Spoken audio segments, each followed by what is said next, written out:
die and don't find anyone to bury us. I'm asking you to share my story, my whole story, with my name. I want the whole world to know that I'm a human being.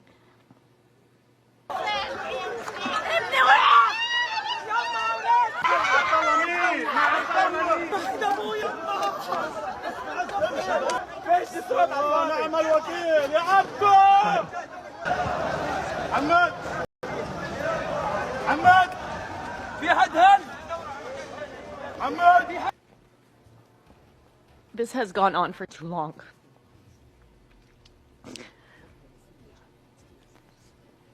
I want the whole world to know that I'm a human being. At the end, I am not pen on paper. I'm not anonymous. I'm a human being created by God.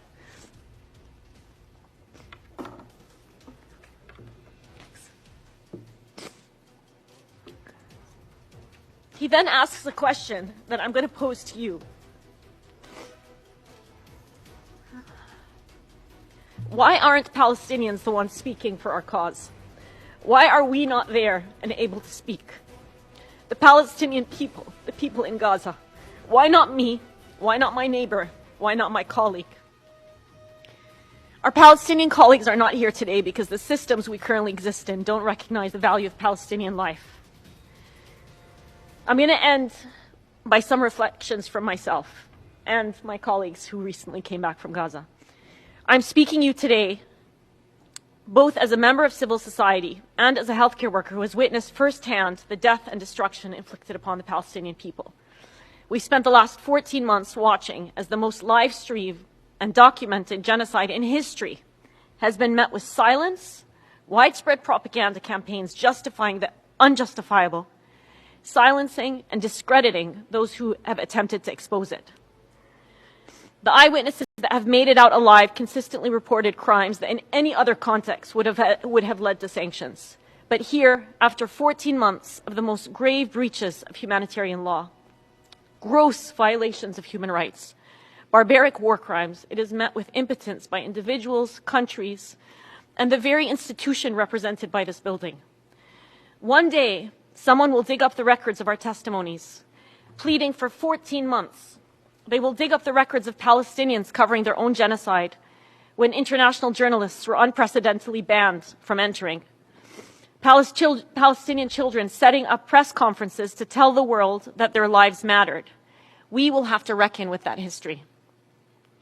The precedent that's been set in Gaza, as some of my colleagues here have mentioned earlier, it's going to spread everywhere throughout the world. It signals the demise of rule of law. We've already seen it spread to Lebanon.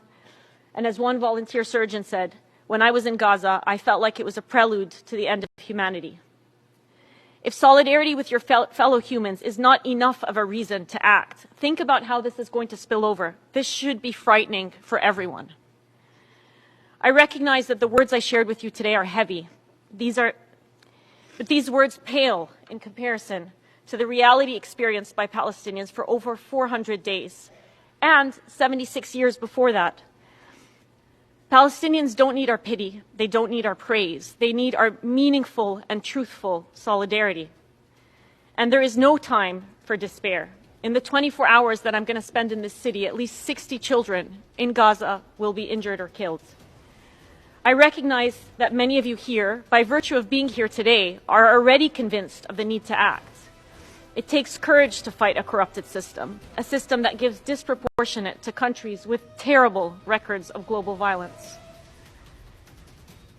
Today, as all of us sit here in the comfort of safety, Dr. Hussam Abu Safi is in Kamal Adwan Hospital, just discharged from the intensive care unit after he was injured by an Israeli strike. His son was killed not long ago. His 2 daughters are injured. And yet he continues steadfastly to provide care for his patients. He said a few days ago, we will continue to provide this service at any cost to ourselves. The courage and action by Palestinian healthcare workers in the face of this genocide presents an exemplary model for all of us. The question I want to last leave you with is, what are we risking? Thank you.